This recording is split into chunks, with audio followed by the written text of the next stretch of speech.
tripod is here. Mr. Tripod.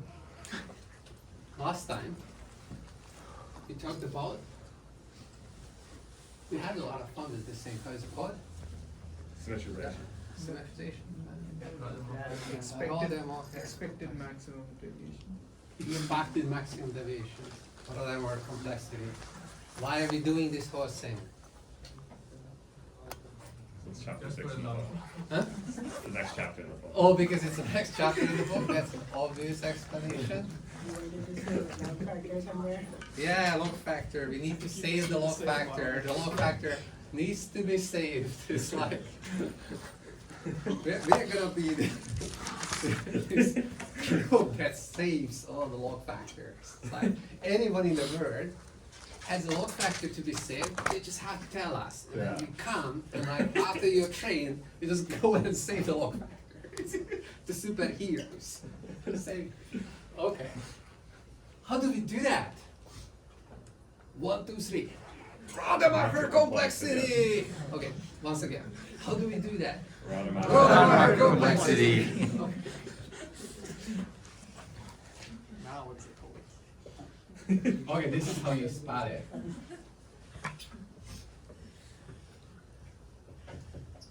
Do you have a better marker? Yeah.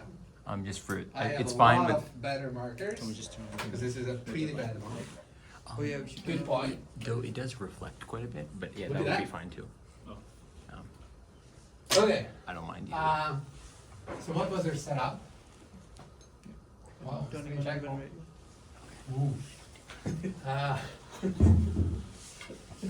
What was our setup? So first we define, A function. well, we have this space Z, and we take an n tuple. Wow, thank you so much, it's winter. We take an n tuple from this space set, and we have a set of functions. This domain Z, real valued functions, and we define the Rademacher complexity associated with this tuple and the function class. How? Okay, so that was R, G, Z1N. What's the definition of this? We take a random sign vector of length n, and we correlate the signs, the random signs, with the responses of the functions at these points. And okay, we normalize, take superimum, and take expected value. So what is the expected value over? What's the only source of randomness in this expression? Random signs. Okay. So this was the at sample Rademacher complexity of class G. So now, if you have a distribution over Z, then the Rademacher complexity at sample size n of G for this distribution is going to be what?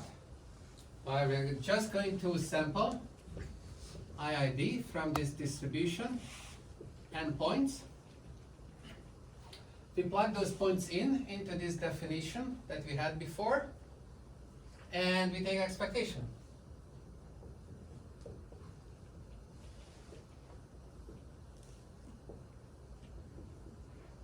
Okay.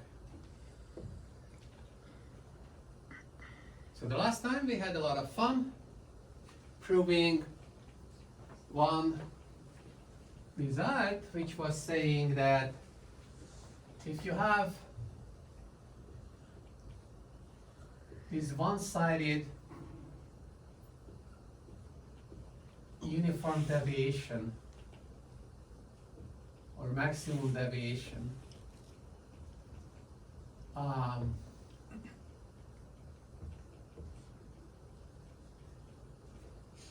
expected maximum deviation one-sided,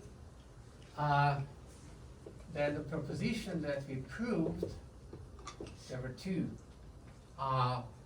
So the first one was saying that if you have the ERM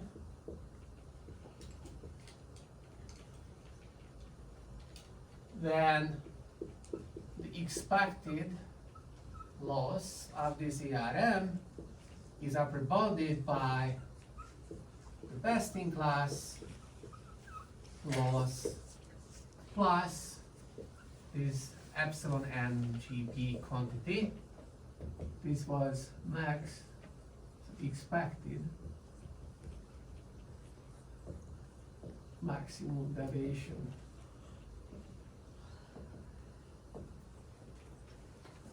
Okay. And the second proposition was, or theorem or whatnot, that ENPG is upper bounded by 2 times the Rademacher complexity. And this is how far we got.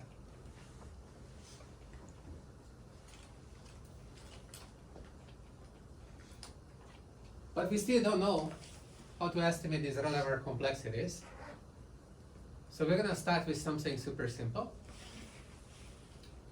An estimate of the Rademacher complexity for a fixed sample. So this is going to be the third proposition. It says this: you fix this sample, this entuple, and you take the associated 2 norm. So we're going to consider this L2 norm induced by this sample. So how is this defined? I'm just going to denote it by, so normally we write this. Okay, so let's recall the definition. So this was 1 over n squared times, you take the squared function values, sum them up, divide by n, and there's a 2 norm squared. That's right. Is there 1 over n and 2 norm squared? There is. In this one. Ah. Yeah, there was, in all of this, there was a 1 over n. And it was empirical norm. So it's like, this is supposed to approximate, if you're taking samples from P, the L2 P norm, and the L2 P norm, in order to be properly normalized, you have to take the average here. This is not Right. the usual L2, this is like Well, empirical. it's like, yeah, if you would project G through the sample, then you take the 2 norm squared, or this would be the 2 norm squared of that, you have to normalize it. Yeah. But we always use this. So in all the definitions, the empirical norms were like this. That's why I also pointed out here, it was actually like pretty important that, I mean, like, otherwise in all the results that we are proving, you would need to scale with n somehow, these things. So it's okay. All right, so you have this, and since this is a mouse foot to right, can you see that? Oh no, that's really weird. I'm just going to write G, lowercase n, or like subscript n. So this empirical norm, and like suppressing that this is the 2 norm, it's like just meant to be the 2 norm in this state, in these statements, okay? And so now recall as well that if we had some norm, then if you had a function class, then but the norm of the function class was just to meant to denote the size of the function class, which was defined as the supremum of the norms that you can get if you consider all the functions in the function class. Okay, so it's like the maximum magnitude that you can get with the norm. It's just like the usual definition that people use in this field. And so this is just notation so far. What is the proposition? The proposition bounds RNPG with some quantities that I don't know the constant, so I have to cheat. So the scale of, okay. Tell me if I'm writing nonsense. So, the Rademacher complexity of G at sample Z on N is going to be, like we claim, it's upper bounded by how big these functions are, like the maximum magnitude times the factor. So 2 times log n over n, where n is the number of behaviors exhibited by the function class if you project them through the sample. So you get a 1 over n, right? Hmm? You're gonna get a 1 over n, right? It is a 1 over root n rate. There's another 1 over n What? from the norm. No. I'm like, Yeah, but If- this is also going up. Yeah, it's getting bigger. if you have just like n equals 1 here, then you already have 1 if you have one function that takes the value of 1. Right. They're not the It's just same. like, it's normalized, as n goes large. Again, this goes to, if z was actually a random sample from P, then this would go to the L2 P norm squared, which is just like a value, right? Like how big is in 2 norm this function. This would be like, As n goes to infinity, this is properly normalized. So it's like you get this guy here, like don't get me confused. If n was not there, this would grow with n. That would be bad, especially here. That would kill the 1 over root n. This is a normalized quantity. You expect this to be, you know, like just constant. This is related to the variance of the Rademacher. No. It's- No, it's just a 2 norm. Okay. Okay. Is there any reason to expect the whole function classes norms to be bounded? Like, are there finite function classes? It seems to me like that could be really, really big or something. Yeah. Okay. No, like there's no. Okay. Well, if It could so be soon, so the application is still to remove the log Okay. in the classification case, Okay. where G is binary valued, Okay. very much bounded, so then we're good. So in that application, this doesn't bother us. In general, it would bother. You either truncate or you have to do something else. So absolutely not trivial that this is a useful bound in general. This can be a completely useless bound, but for the application we are shooting for, everything is bounded. So, very good. Okay. All right. This is a claim. Yeah. Okay, let's prove it. So what's the first idea when you try to prove something? Give up. Huh? Give up. Give up. First idea, do something else. Do something else. And start with your assumption. Like, write the definition. Same thing, right? It's like, definitely if you want to upper bound this, then it might be useful to just write a definition of it. You have the definition, so sigma was random sign vector, so you had expectation, superimum, okay. Yeah. Okay. Just things come to mind. Alright. Okay, good. Fine. We didn't get too far. But, okay. So, if you look at this, here you have potentially infinitely many functions, but of course, it doesn't matter how many they are. It only matters how many behaviors you get when you're projecting the functions through the sample.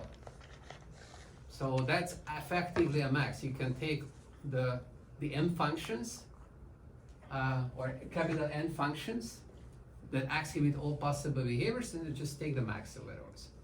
Okay, just keeping this this in mind, that supremum is actually a finite maximum over n different functions. Okay? Now, okay, what else can we do? So now it's less scary because you only have finitely many things there. So a maximum over finitely many things. Maybe I write it down because then it really looks less scary. I believe in these things that you just take, I don't know.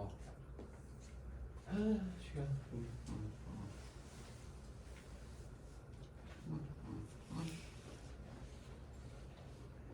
Just to clarify, if Zi is all 0, the Rademacher complexity is 0. Zi? They're all the same. Oh, they are all the same. And you can, the G is no longer, you can pull the G out of the sum. Because the expectation is only No. over, No. because where's the randomness then? The sigma? Yeah, so that, but the sigma is a such, is 1/2 negative 1, 1/2. Yeah, sure. No, the expectation is outside. Yeah. You are optimizing to the random sign first. And so maybe, like one function optimizes for the positive sign, one function for the negative sign or something. But I'm claiming the Zi's are all the same, so you pull it out of the sum. Just, you can't. It's like, there's only one Z, let's say n equals 1. Okay, n equals 1. Then you have, I don't know, a function, like you have a positive sign, then you want to maximize. You have the negative sign, then you want to minimize. If you have some interesting behaviors at that point, then you will have two different functions. It is trivial. You can write out. I think that you're thinking about, okay, like in simple cases, how does this look like? Can I do something with this? Yeah, like not too much, but good thinking. Okay, so G tilde here is a subset of G, and if you project G tilde through these samples, you get what you get if you project the whole G, and there are only n functions in G tilde, okay? All right. So we just replace this capital G to this with this smaller G set. Okay. So we have this finite max, and then okay, so here we have to think about what can we do with like just calculating things, and this seems like max impenetrable. It's like I wish the max was not there. I wish I could upper bound the max with something that I can calculate with. What can I do? A union? Sorry, an intersection. Yeah, the max could be upper bounded if the values were non-negative. The max can be upper bounded by the sum, for example. Yeah. But these values are negative because they are the signs. So it's like, okay, what's the generalization of that idea? But there is this inequality. It's called the log sum x inequality. You might have heard about. It says that if you have a subset of reals, I'd say finite, but I don't know whether. Yeah, it does matter. Like, okay, so A is finite. If you take the max of the A of this set of reals, then it's like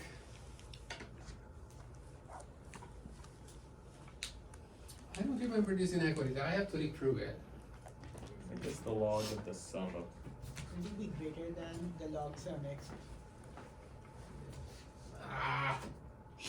It's like, okay, so A is Oh.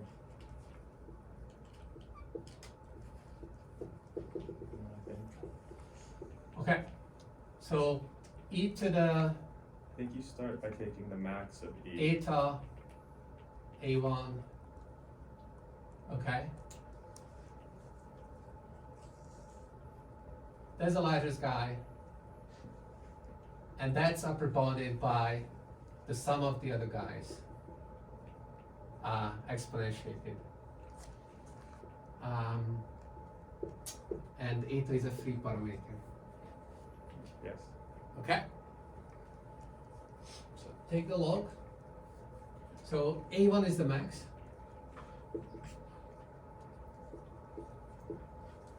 Take the log, divide by eta. So max of A is upper bounded by 1 over eta log sum exp. Yay. Okay. Which is what we could use.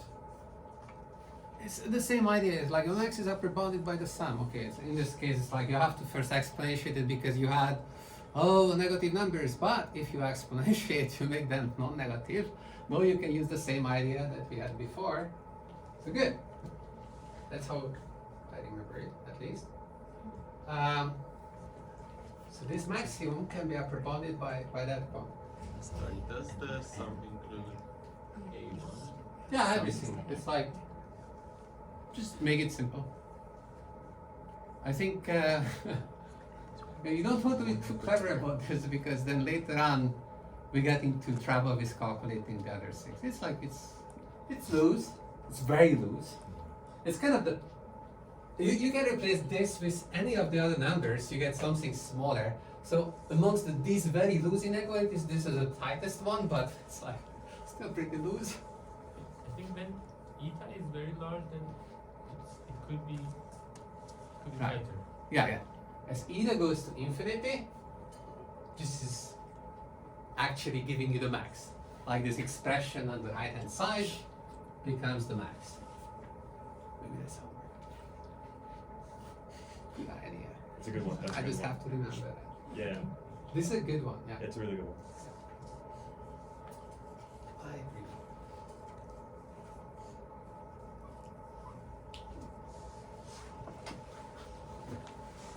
Okay.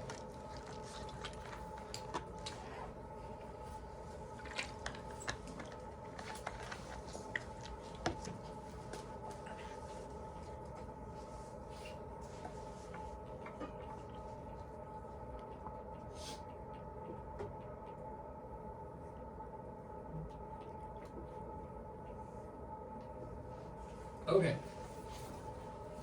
So log sum x.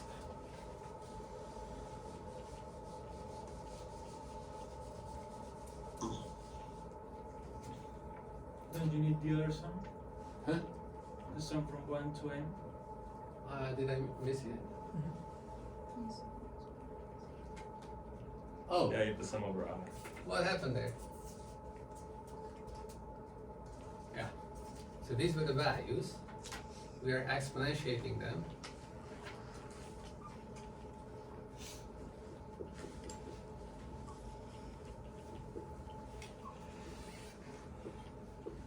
Okay.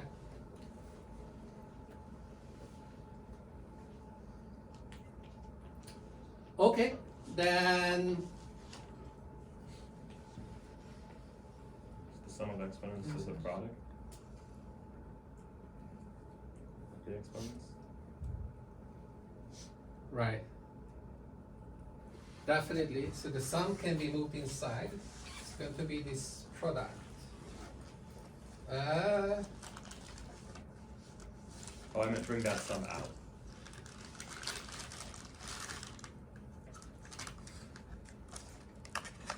Would I do that? Then if you can bring the sum out, can't you flip the ordering of the sums? Which sum? So you have a sum. This sum. Yeah, that can become a product.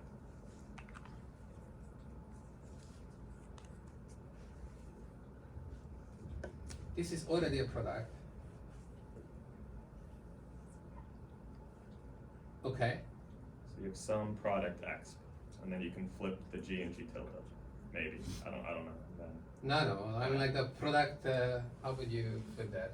You have a product over I. You have a sum. Houdini?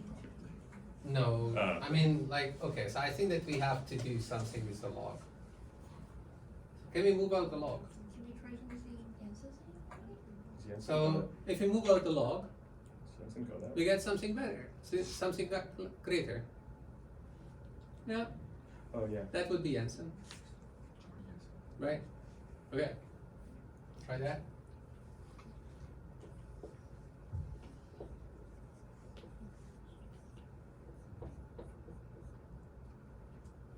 Okay.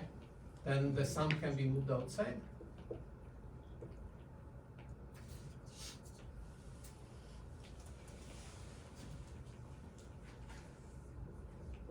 Okay. And now we can do Now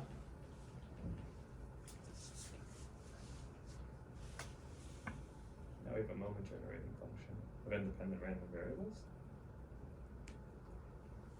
yeah.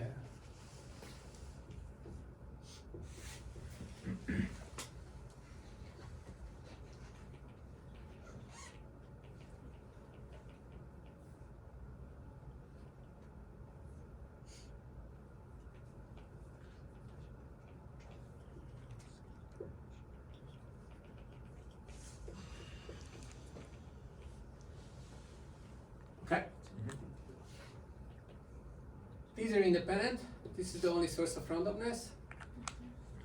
The product and exponentiation can be flipped.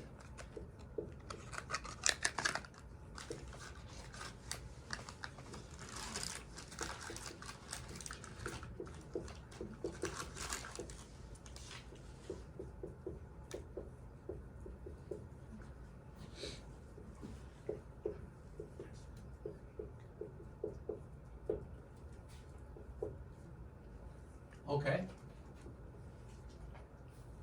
And now you have to record that if you have a random sign, then it's MGF is upper bounded by e to the x squared over 2.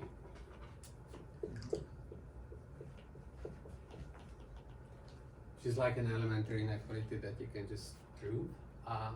So here, see, sigma is just random sign. This is a cosh, yeah. Okay. So all of these guys can be upper bounded by this quadratic expression.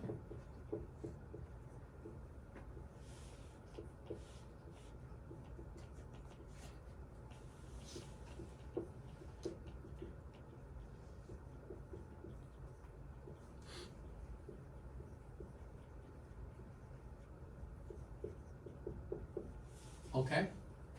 So now I can move the product back to the exponent.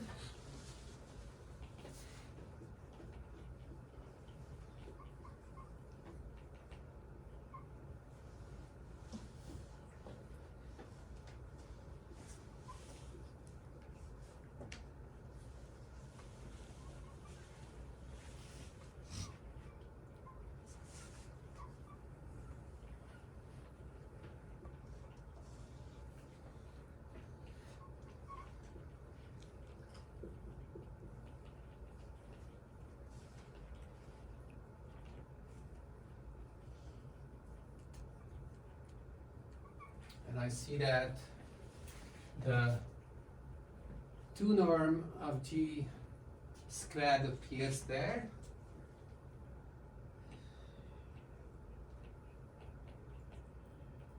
Okay. Now I can upper bound those with the maximum possible value that I can get.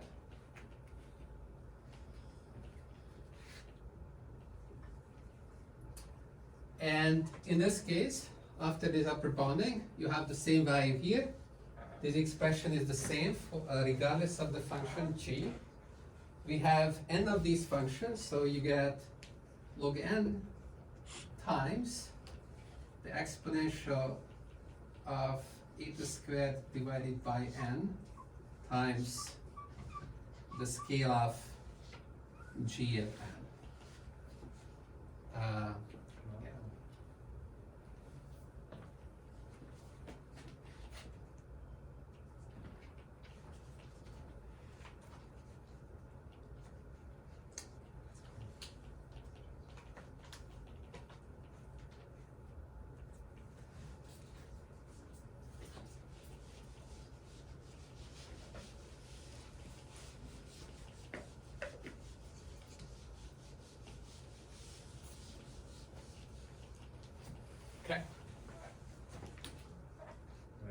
optimize theta.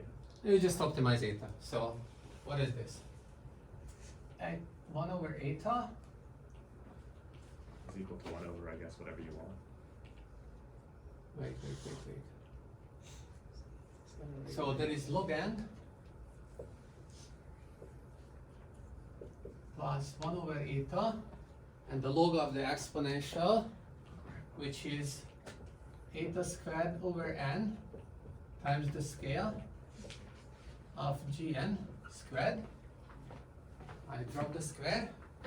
That's no good. Okay. So now you just choose eta to be, striking the balance. It's like, What does Roshan say? what? Doesn't Roshan have a quote for this? Russian that did what? He said Roshan has a quote for this expression. Yeah. I don't remember. Yeah, he was, yeah. So you just like make the two terms equal, so eta squared, and here,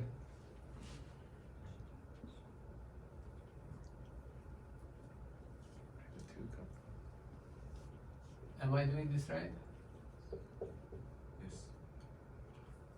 And then, this doesn't feel right. No, that feels right, okay. Plug it in. Yeah, so the log n over eta is equal to half of the terms. Then, yeah, it's like the log n is, Under the root. so this comes out square root n log n divided by just gn. So you get gn and square root log n over n, and you have two of these terms, so the upper bound at the end is 2 times this. Did we get it right, or like we I feel like lost a factor of 2 somewhere? I feel like we lost the root too. Oh, you forgot the divided by 2 in the whole expression. So your exp inequality is exp x squared over 2. Oh, here. Yeah, so there's gotta be a 2 in a bunch of places. Yeah.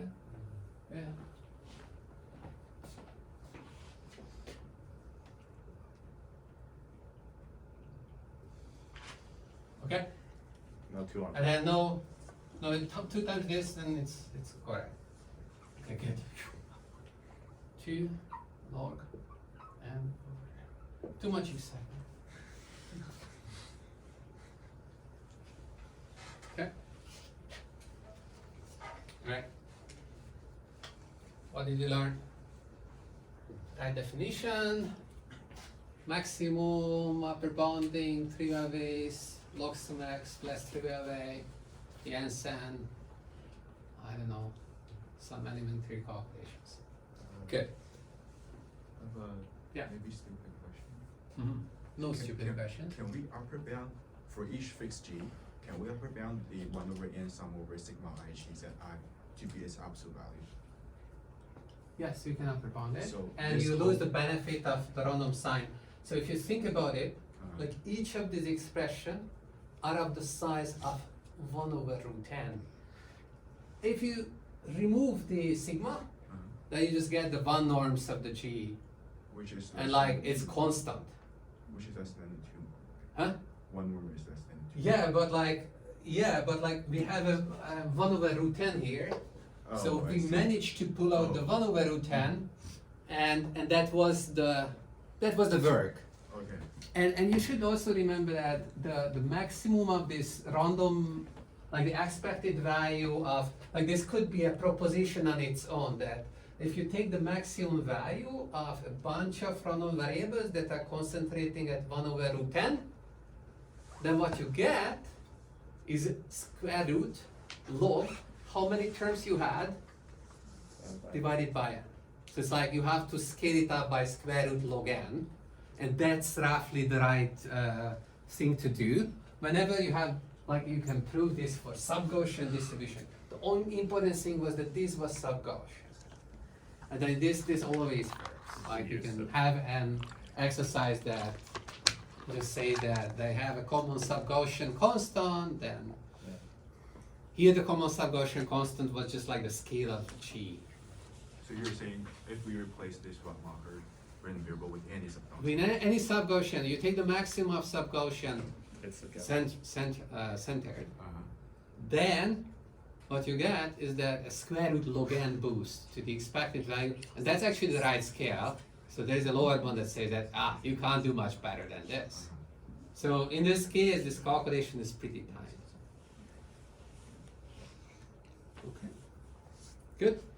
All right, so what can we learn from this? Well, we learn a lot in terms of, okay, this Rademacher complexity.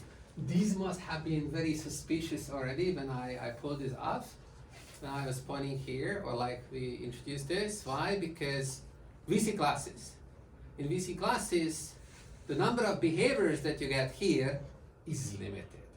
That's what the VC class is about, right? Like it's a polynomial cross. It's n to the d. So if you have n to the d here, log n, it's good. And it gets even better.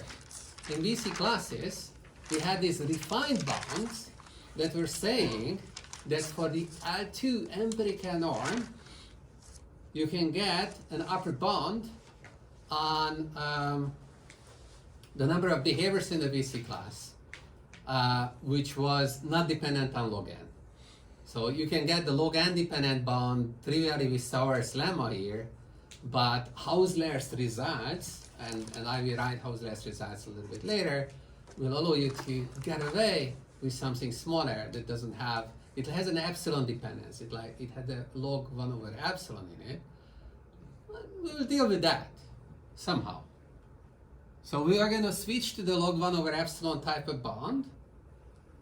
Since we are switching to that and we want to remove the log factor, we have to be smart about things. The way we were proving upper bounds before, it's like there was an empirical cover at scale epsilon, and then the approximation error epsilon was added to that. So it was always epsilon plus square root metric entropy divided by n. And we were balancing with the epsilon.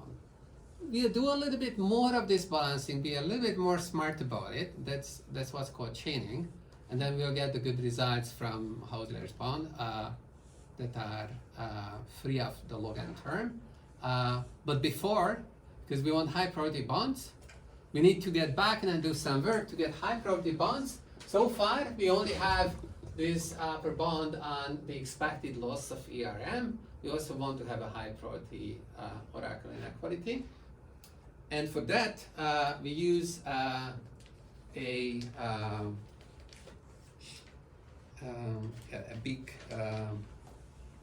canon McDiarmid's inequality, which is just another concentration inequality. So we have learned about all of these concentrations that are happening with ID samples taking sample averages. They concentrate around their mean. They have sub-Gaussian pairs. The n gets large. They're more tightly concentrated, these distributions. Interestingly, it's not only for the sample mean that this happens. If you have functions whose sensitivity so what's special about the average is that if you're in an average, you're replacing one value with some other value in some bounded interval. How much can the average change? Well, let's say the values are all bounded between -1 and 1. Well, it's 2 over n, right?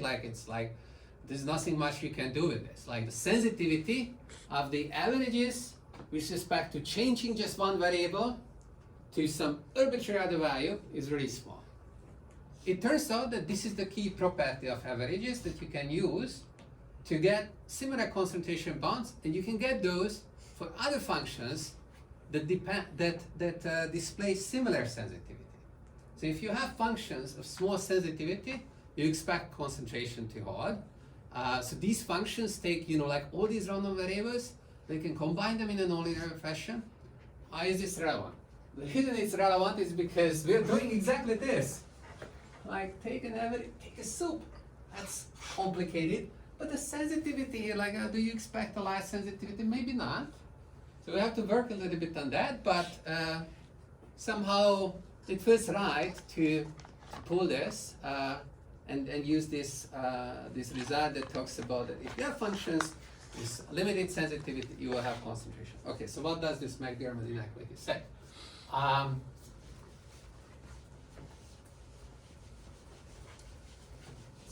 Following.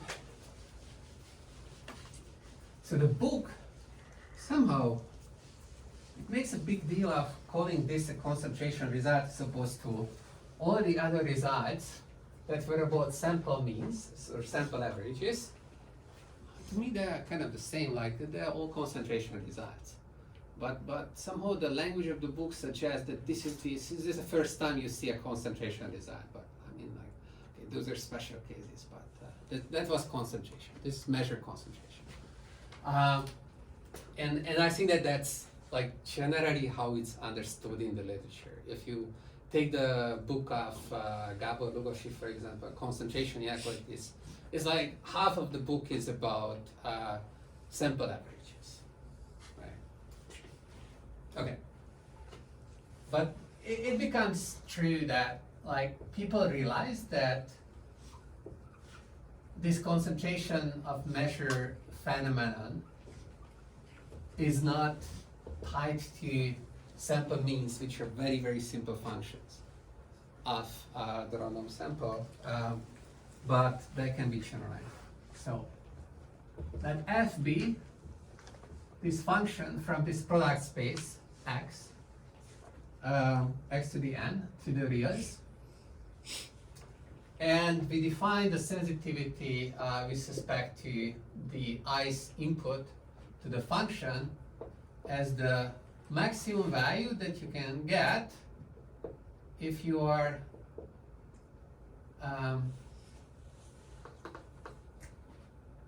if you're considering all n tuples and you also get a new value for just the i's variable, and you look at what the function does. So here you go up to the i's minus 1's variable, you replace the value of the i's variable with this new value. So that's the sensitivity I was talking about. Right? So this is like how much the function changes if we only change one input in a worst case sense. So fix epsilon positive,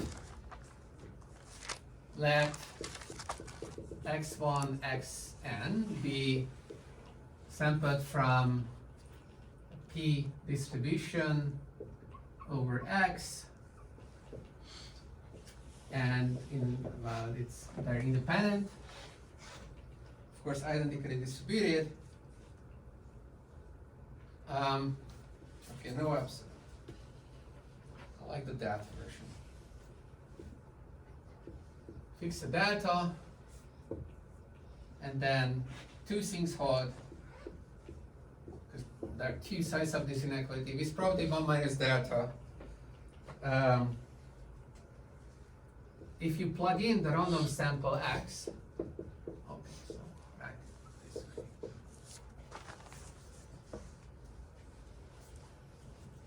Into the function, then with probability 1 minus delta, if you look at the expected value that you would get at this random value of the function, and you pad it a little bit, and the padding is going to depend on how sensitive the function is. And again, this like 2 norm kind of quantity comes out, then you get an upper bound. Okay. And the other is the other side of the inequality.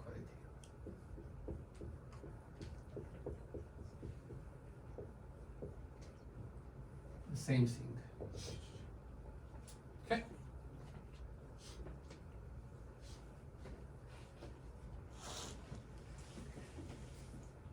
So recall, if you have sample mean that I is like 1 over n, you're squaring it. 1 over n squared, you have n of them, that's a 1 over n. What's that inequality when you have here log 1 over that divided by 2n? It was Höfding's inequality. Okay, so a special case of this inequality is Höfding's inequality. It's a more general version of it. Okay, so I'm not going to prove this. The proof of this is everywhere, and it basically uses the Chernoff technique and some Martingale construction with that, but it's not much more complicated than the proofs of Höfding's inequality and so forth.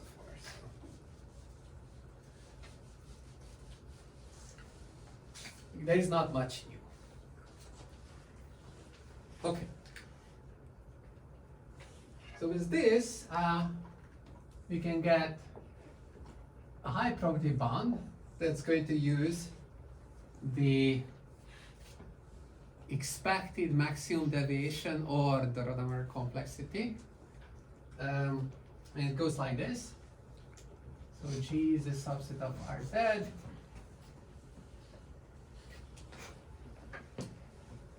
P is a distribution. And we're going to make an assumption that allows us to use McDermott,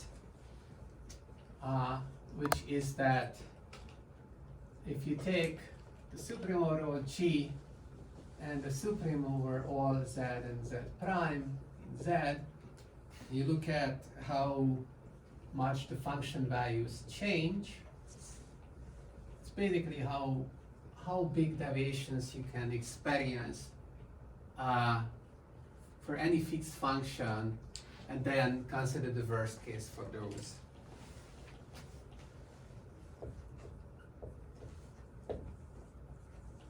So then with probability 1 minus that,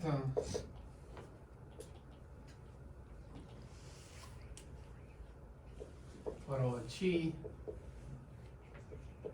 PG is less than equal to PNG plus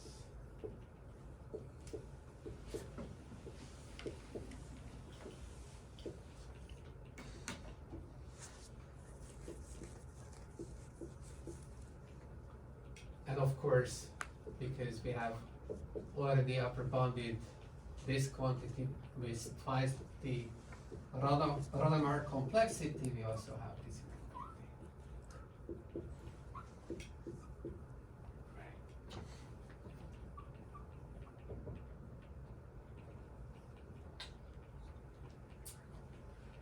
Okay.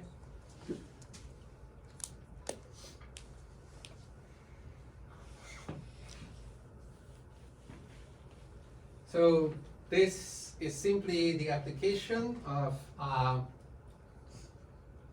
McDermott's inequality to this function, that for a tuple z1 to zn, which is like fixed values in z,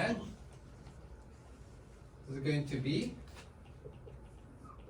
just the supremum of PG minus 1 over n,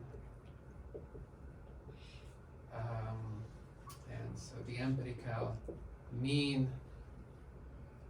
compared to the average that you can get.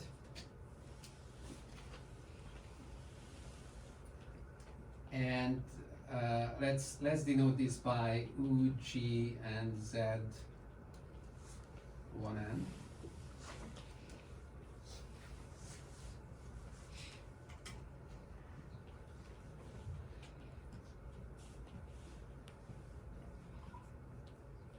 So take an index I and a new value zi prime in Z, and let z prime be,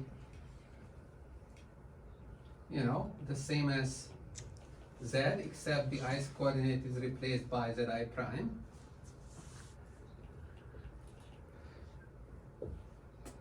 And let's look at how much change are we going to experience when we are calculating okay, the value of f at z prime. I also want to just denote this by z. That's not confusing. That's fine. Don't want to. Otherwise, the notation is too ugly. So fz minus fz prime. Z and z prime are antipos. Okay. So just writing the definition, this is the sup over g of u g z minus sup over g of u g and z prime.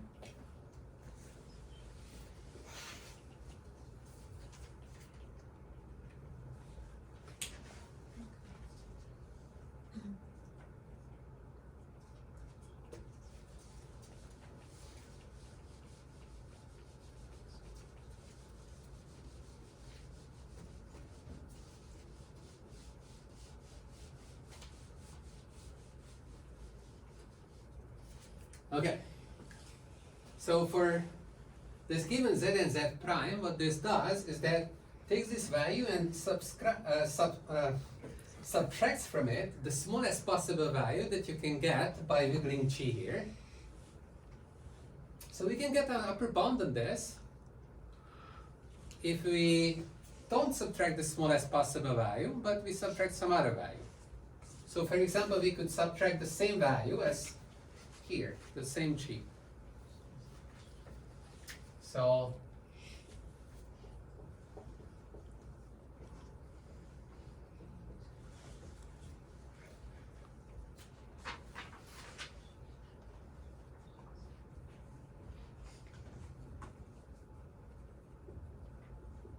okay. So now ug minus ugz prime, I give you the same value everywhere, like this cancels. All these values cancel except for the i's coordinate. Well, unfortunately, this is also I, but like let's say this running index is j. So here when j equals I, then you get the difference, otherwise there is no difference. In that case, this guy is just 1 over g zi minus g zi prime. Okay? And of course, this can be upper bounded by m over n. So the whole thing can be upper bounded by m over n. And the other direction also works, of course. Fz minus, Fz prime minus Fz, same argument, is upper bounded by m over n. So we have seen that the maximum sensitivity of this function for all of its coordinates, it's bounded by m over n. Okay. So now McDiarmid tells us that with probability 1 minus delta, f z 1 over n, so z 1 to n, b iid from p is upper bounded by its expected value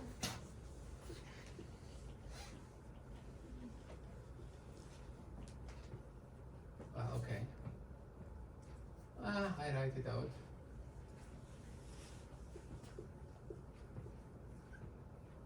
Plus a little padding, and okay, so m is wait. sum of that I squared, so that's upper bounded by m squared over n squared times n. This is under the square root, so this is m times 1 over root n, right?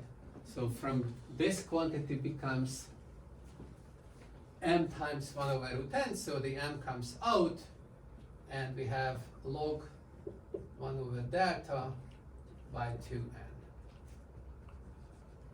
Okay, so this was McDermott.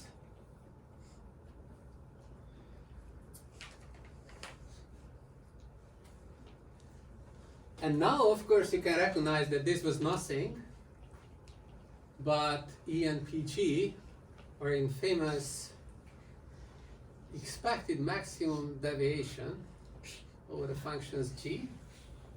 So this is just E and PG plus m times square root log 1 over delta over 2n.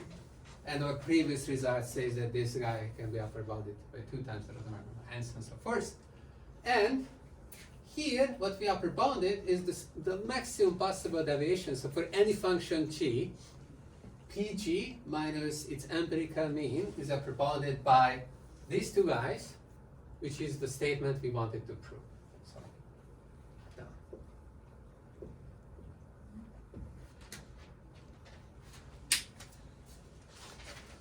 What is part B? Part B is, where is part B?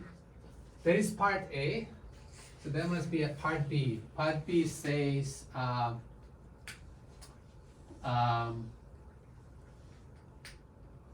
it's 0 less than equal to 1, or something like that. There's no part B. Yeah.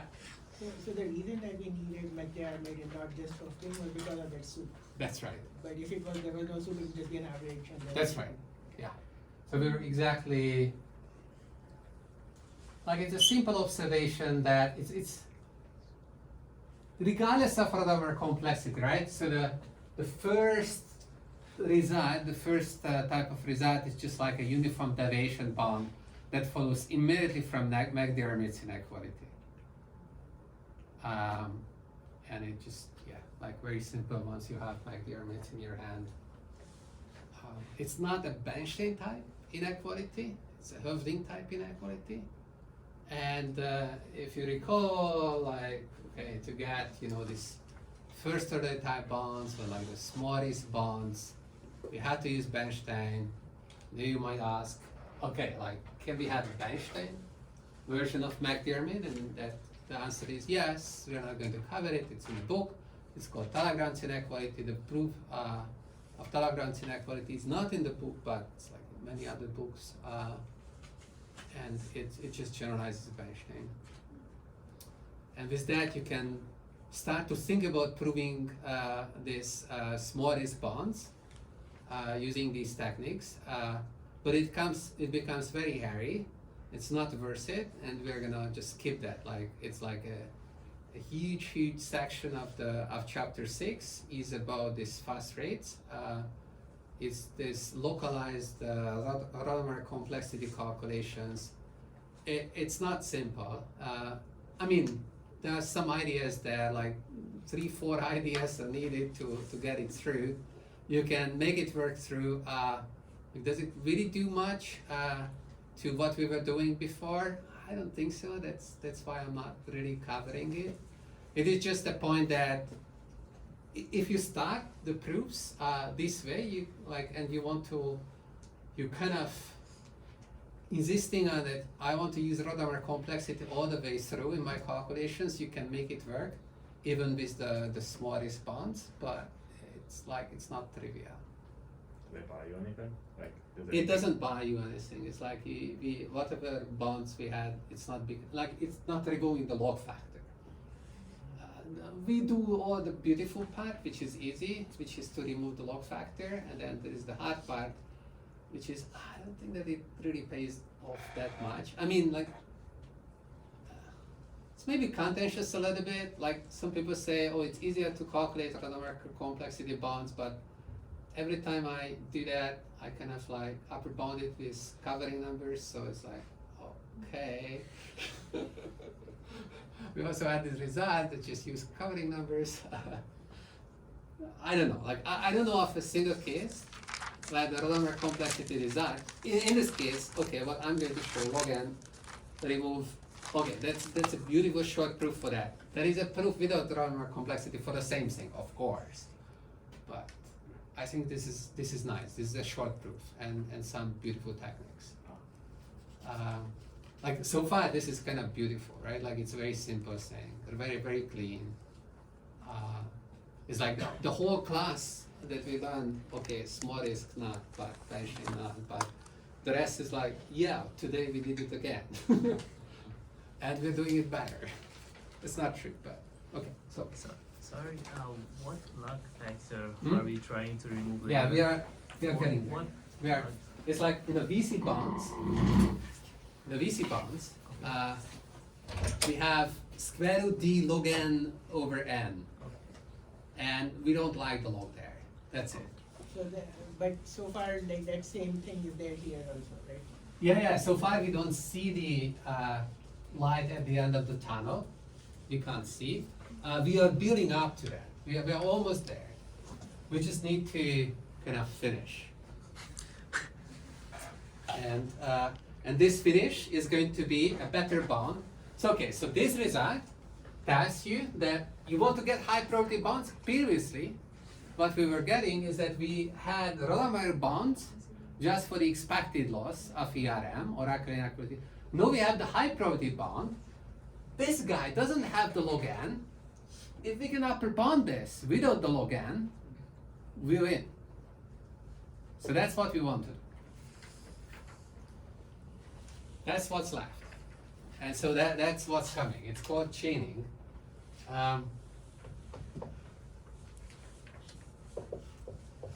These might actually go into climbing time. Not good, man. Not good. Okay, so Z1n, so it's everything as before. This is a fixed n-tuple. And the Rademacher complexity can be upper bounded by evaluating covering numbers. But it's going to be an integral expression. It's called Dudley's integral. So 4 times epsilon, 12 times some integral, like important constant. And then there is an expression here. So the main thing is that, okay, so the constant here is square root 1 over n, and then you're integrating the covering numbers. Now I will detail what covering numbers we're integrating between, okay, so this is a scale, so between epsilon and infinity, it does, yeah, okay, it goes to infinity fine, but like, if you are in a bounded class, it goes to the upper bound, right? Like, after you are at a certain scale, you can cover the function which is like one function, then the logarithm of that is just a big fat zero. So this integral is actually a finite integral if you're worried about like the upper end for bounded classes, right? So that's super simple. And so if you look at this, okay, that is covering number. So what is this covering number? And this is the thing. This covering number is going to be, okay, we use always epsilon for this, but like you can generalize it to the letter S, right? That's, and here we use the L2. Okay. Very, very fine choices. Okay. So where is the high probability bound? I mean, where is the? There is nothing here. Like this is just the Rademacher complexity of G at this fixed sample. Like why would you need high probability bounds? Like this is random science. It's like the trivial thing that we were upper bounding, right? Like, so it's gone from the board, but Okay.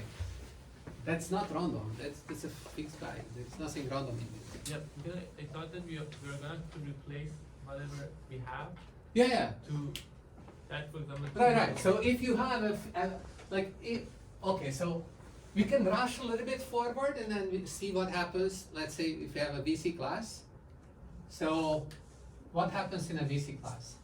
So the corollary to this is that if you have G, which is a subset of functions from Z to binaries, and it's a VC class, then this Rademacher complexity, okay, is going to be upper bounded by square root d over n.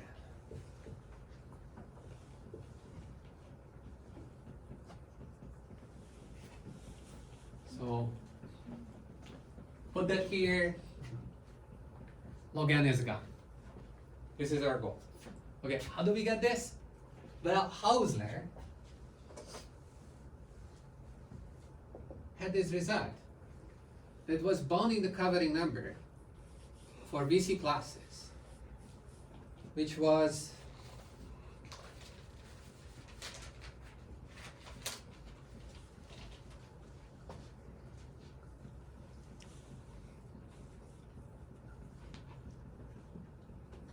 that if you take the 2-norm empirical norm covering number for a VC class, then the metric entropy can be upper bounded by d log 2e over epsilon squared.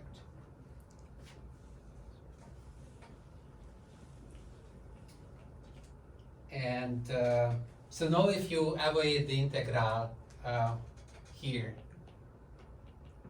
then you can integrate from 0. So you can choose this infimum, you can choose it to 0. And you only have to integrate it to 1/2 because this is binary. So if the scale is larger than 1/2, you're covering with a single function. And the metric entropy of the corresponding thing is 0. So it's sufficient to upper bound is up to 1/2.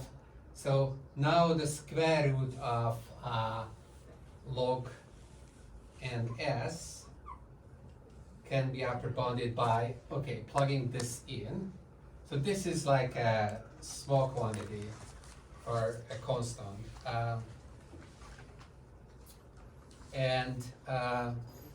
This guy is going to depend linearly on D. I'm like, this is sublinear in D, and out of this comes just D. So D times, well, actually it's square root. Yeah, times a constant. And it's a homework to figure out how to integrate the log 1 over epsilon s squared. There's no way you can integrate it? I don't have an immediate answer to that, so I refuse that this be a homework question.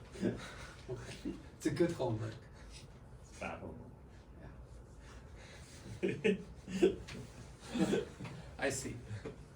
I see some patterns here. Well, unless Wolfram can handle it, then it's a good homework. Okay, so this is where we are going. So all that is left is to do this.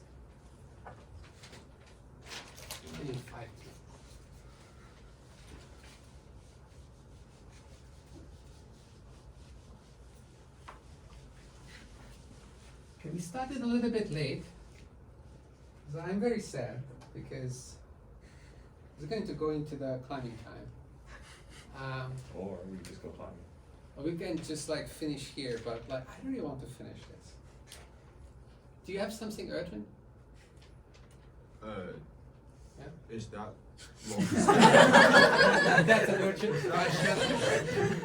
Square log n s over n always integrable, or we just assume it is integrable? This No, log 1, yeah, that's the main homework. terms, Huh?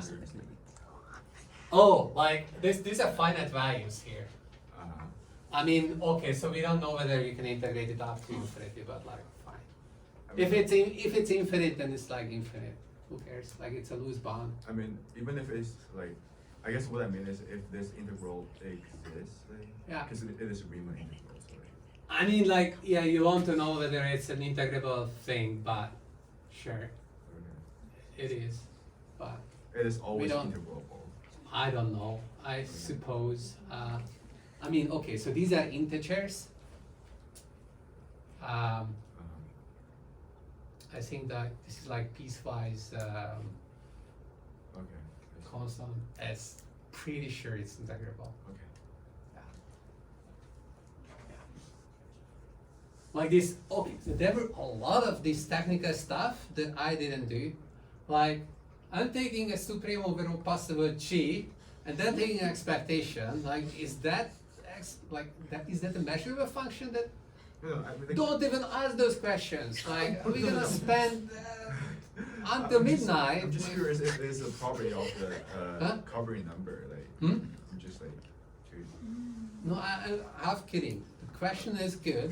I'm just reacting that like there is a lot more that I'm hiding here, and we are doing very sloppy calculations in a way, because like these things, it's like you're taking the expectation of this supremum. Is it a well-defined quantity? Like you need to know whether the supremum exists.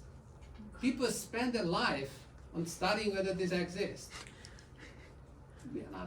We don't have a lifetime for this. We're just doing machine learning here, so we are happy to have countable classes. Let's put it this way. It's like infinite, yes, but only countable. I mean, we deal with computers for heaven's sake. Finite. Anyways, yeah. Anyways, well, yeah, we discussed this. Finite and big. That's the game, Yeah. right? Like finite and big. It's like the pack learning framework. Like exponentially many. It's like double exponentially many. You have many. That's too much, but it's still finite. So you don't have the difficulties, measure theoretic difficulties.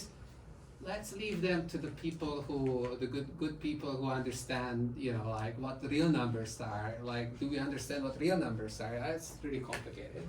Stay away. Okay. But we are brave enough to write integrals like that. But it's kind of finite, and that integral is a sum. Okay, let's prove the theorem. Okay. If you need to go, you need to go.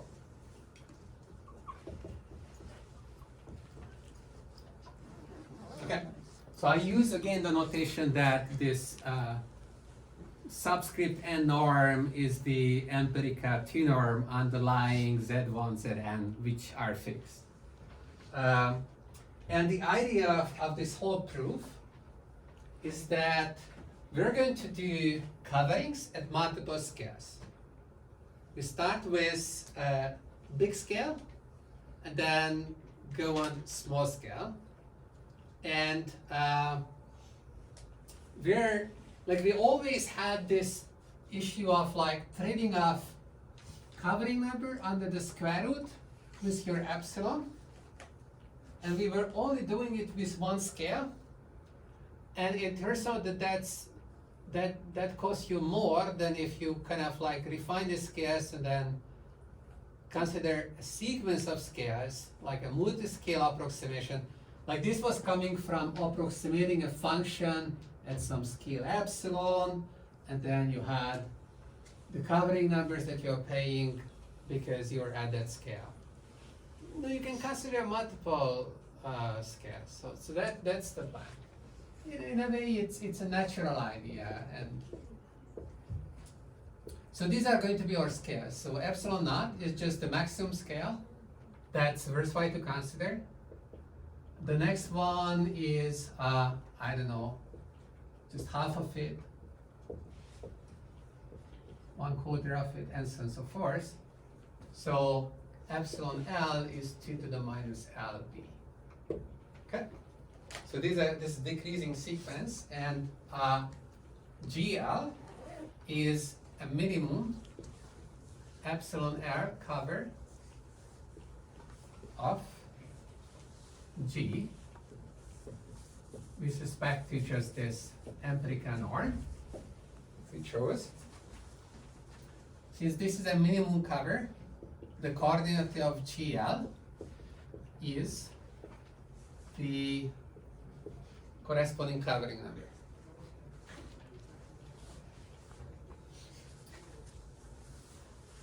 And for convenience,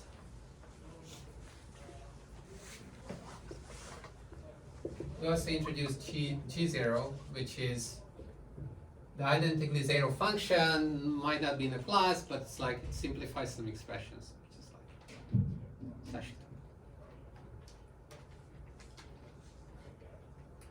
Okay. So let fix this L. So L is tells you at what scale you are at. It's an integer. And the approximation at this scale, or like this level, to the function of g, the function g is going to be what you get if you take the best approximation of g over this finite set of functions. Okay, that's g prime. And this is all with respect to this empty canal. Okay? So clearly, it follows that for any function, g minus grg, grg Joe, less than equal to epsilon. Because that's how the curve was constructed.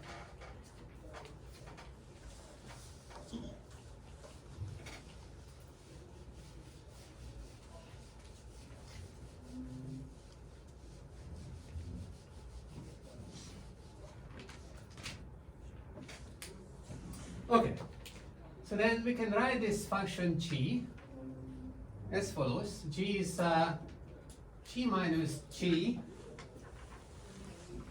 Okay, there's some capital L. I don't know how big capital L is, but some big number.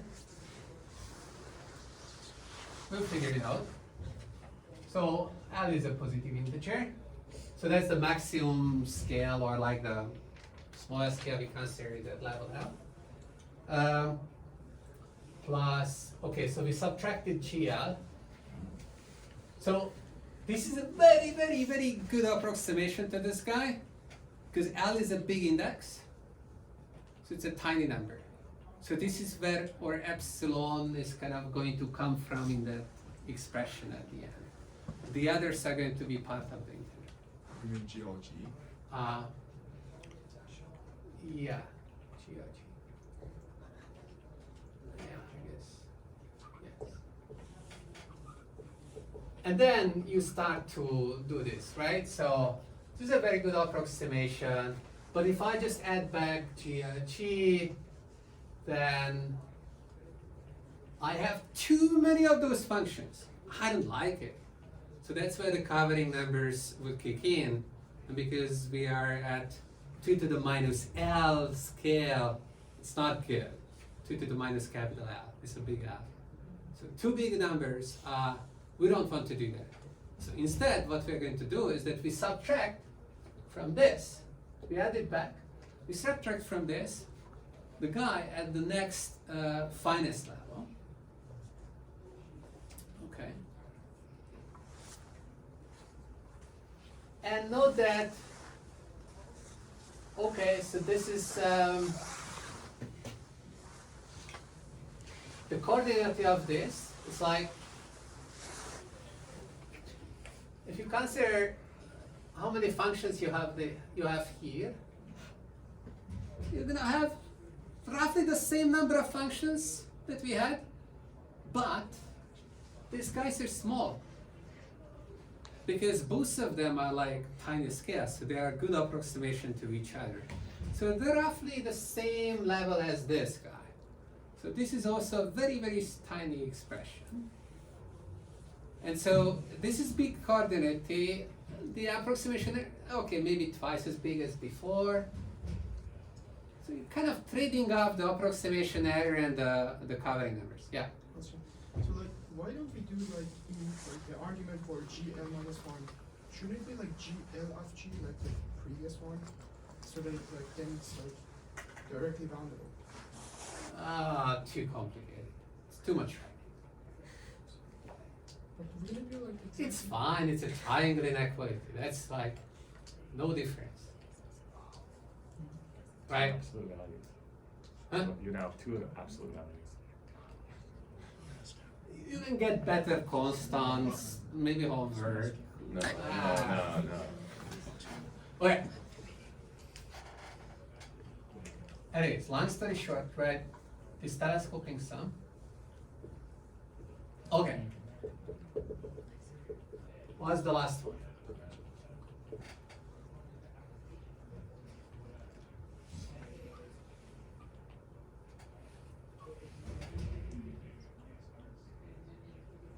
Need to add back G0. And have to add it back. And this is a 0. So good. Yeah. So that's why it's helpful to choose this for convenience, because then you can just like get rid of this. So you have the telescoping sum that approximates G. Right, so what do we have here? GLG minus GL minus 1G in the empirical norm is of course upper bounded by how close GLG is to G and how close GL minus 1G is to G, which is like, okay, this is epsilon L, this is epsilon L minus 1, and that's upper bounded by epsilon L plus 2 times epsilon L, which is like 3 times epsilon L, using a factor of 3. So the other thing to note is that the number of possible functions that we need to consider at every level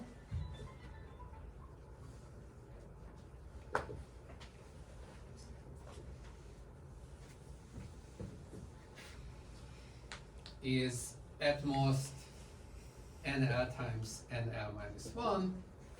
Why? Because this can take on NL values, this can take on NL minus 1 values. There's no more than these of these. And now we can start a bound or Rademacher complexity and get the result we wanted.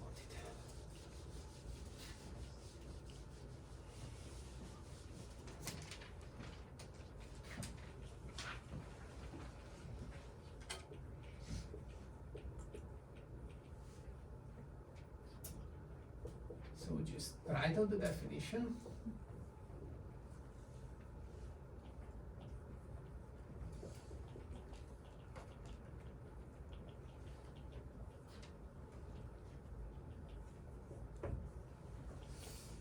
Okay.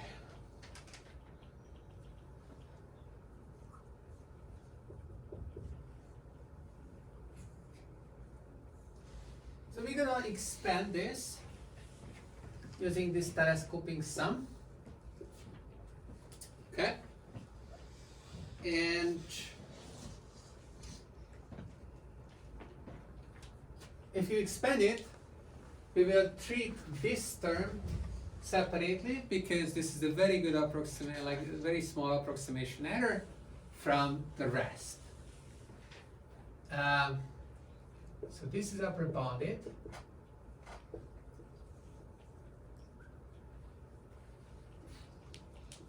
And the reason we're going to have the upper bound is because I'm going to write 2 supremums, one for just the first term and another for all the rest.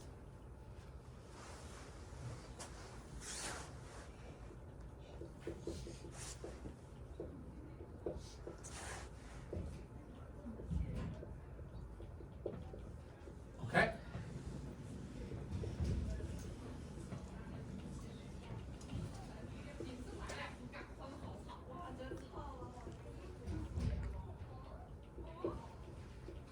Okay, so here we need to collect the indices. They go from 1 to L. And we have, okay, so this was called L, so we have GL, G minus G, L minus 1, G. Yeah, this is just the telescoping sum being placed in. And we brought the supreme integer. So we get something bigger.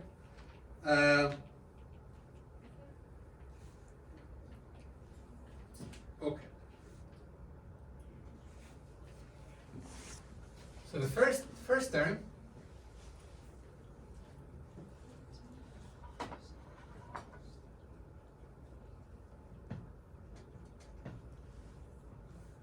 so here the maximum deviation that we can get is epsilon L.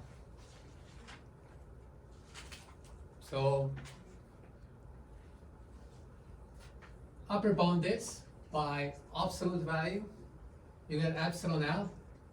Average doesn't do anything, supreme doesn't do anything, epsilon L comes out from first term. Second term,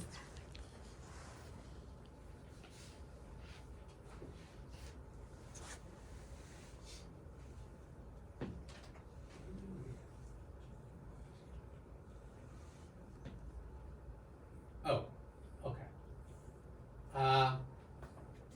So you can solve these two sums.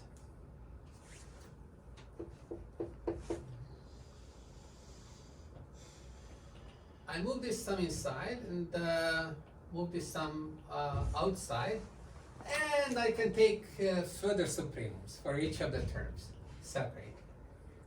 So we are going to have a sum outside, the supremum goes inside. I guess I can pull out the 1 over n, it doesn't matter where it is. And I guess maybe I keep the 1 over n close to there. Yeah, so 1 over n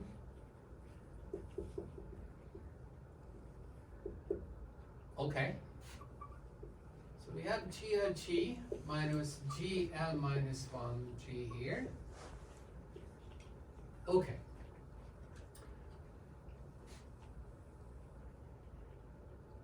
We had the previous result that was upper bounding the Rademacher complexity by how much? It was square root log coordinate of exposed behaviors divided by n. Okay? So this guy replace the, should come out. And this is just the Rademacher complexity for a finite class. Because the number of elements here is just finite. It's the maximum coordinate is NL times NL minus 1. Okay, so this was upper bounded by square root log NL times NL minus 1 divided by 2n, right? No, the 2 was here. There was an M as well? Okay, so there is an M. That's super important. The scale comes out, okay? So what is the scale? The scale is 3 epsilon L.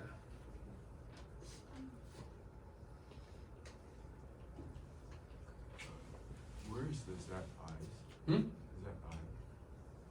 Z I. Zi. Yeah, evaluate all of these functions at Zi. Okay.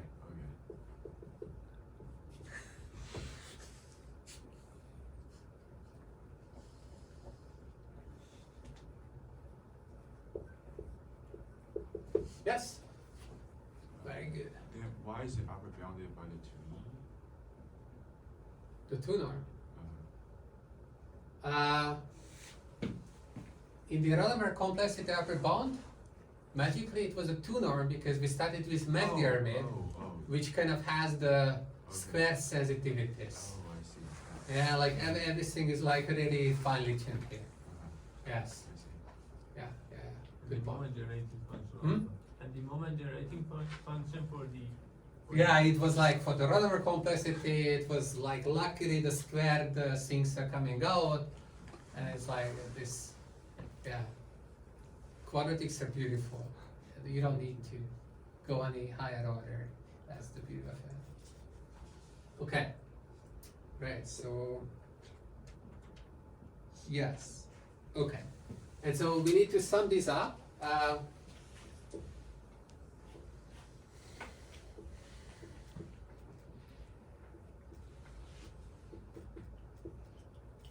Okay.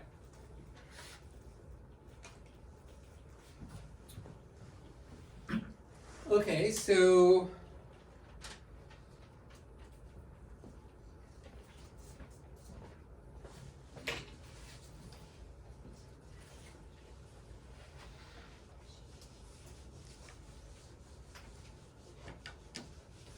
a few more steps.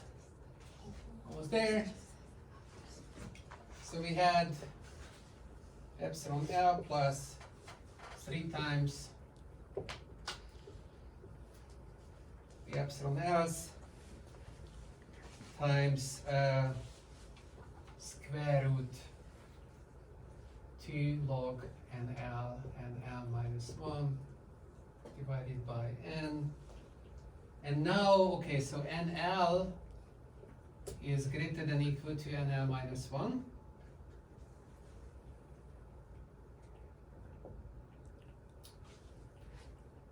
So you get an upper bound. If instead of NL minus 1 here, you write NL. And this becomes a 4.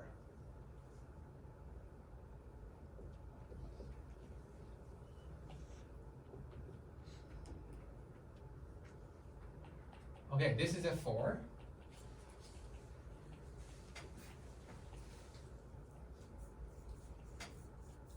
It comes out, because it was under the square root. This becomes a 6. And just log NL over N. Now,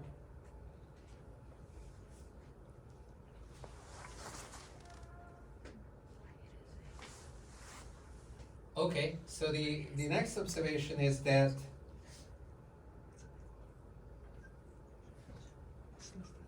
half of 1 over epsilon L is equal to epsilon L minus epsilon L plus 1. Right, like these are like 2 to the minus L, 2 to the minus L plus 1. Okay, if I, from 1/2 I subtract 1/4, what do I get? 1/4. Okay. That's what's written here, this L. Okay. So because of this, so here I want to see 1/2. Okay, so then this becomes a 12. Okay, so I have a 1/2 there, so then I can just replace this by epsilon L minus epsilon L plus 1.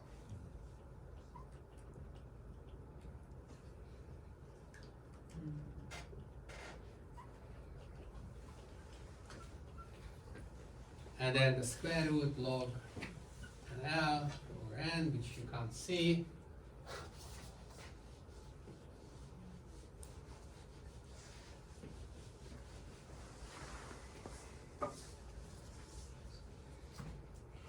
So what do we get? Epsilon L plus 12.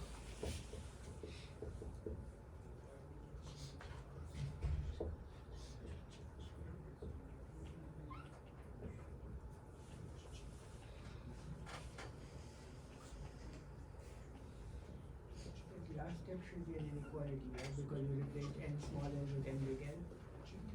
Which step? That last step. Because, yeah. The n small n inside the square root got replaced with n big N. Last step. Where I didn't do, oh, I didn't do that. Okay. No? Yeah. So I'm in fact writing n epsilon s to see that, okay, what's happening here is that this, if you squint at it, it's just the integral, because you can argue that the n is an increasing function, no, it's a decreasing function of epsilon. And so this can be upper bounded by the corresponding integral. It's just like the Riemann sum approximation to this decreasing function. So this is upper bounded by epsilon L plus 12. And okay, so the lower limit is this, and you can be generous with the upper limit. And square root log n s over L ds. Wait, not n? Huh? You have n in the originals. Oh yeah. No. I don't know where that become an n. Cool. That was an n. Okay.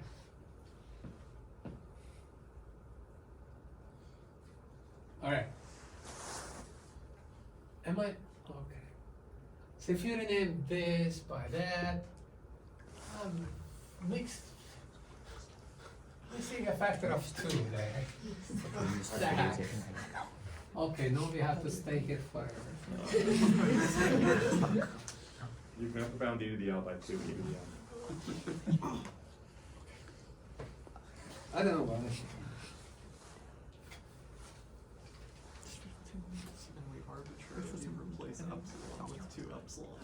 Yeah, you can upper bound it. Yeah, but Yeah, okay, it's fine. not, it's fine. We can all go home, but yeah. New result, tighter bound. Right.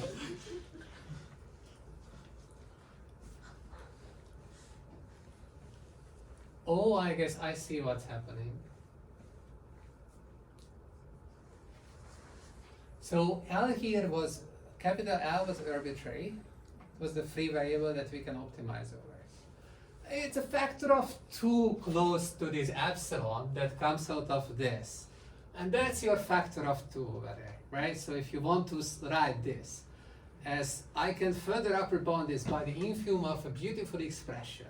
It's not a discrete infimum. It's not an infimum over all possible values of capital L, but all possible values of the continuous value of epsilon.